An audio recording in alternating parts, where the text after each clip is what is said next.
हिंदू शास्त्रों के अनुसार अब तक 3 युग सतयुग, त्रेतायुग और द्वापर युग बीत चुके हैं और जो चल रहा है वह कलयुग है।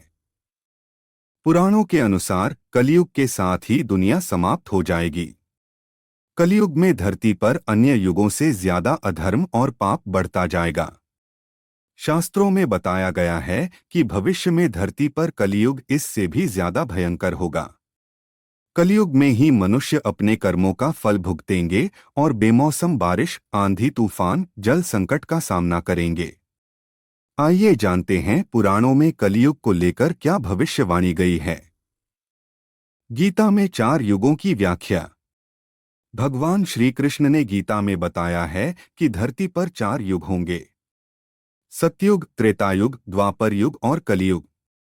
सतयुग में धरती पर धर्म का बोलबाला था। त्रेतायुग में धर्म के साथ साथ अधर्म भी चलन में आया।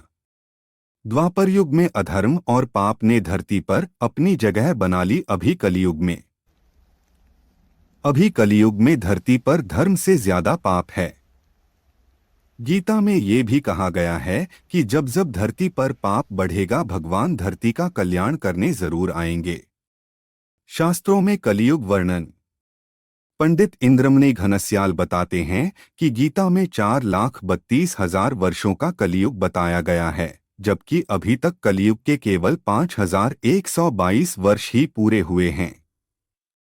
कलयुग के इतने से कम वर्षों में ही ऐसा लगता है जैसे पाप अपनी चरम सीमा पर है।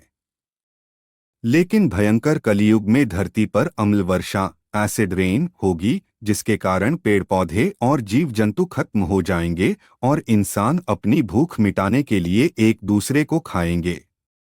धन का महत्व बढ़ जाएगा और धरती पर धर्म, दया और इंसानियत पूरी तरह से खत्म हो जाएगी। पारिवारिक रिश्ते नाम मात्र के होंगे। वेदों की गलत व्याख्या की जाएगी। बच्चे अपने माँ बाप की सेवा नहीं करेंगे। धरती पर भूखमरी, बीमारियां, गर्मी, सर्दी, तूफान और बर्फबारी, बाढ़ अपनी चरम सीमा पर होंगे और अंत में दुनिया समाप्त हो जाएगी।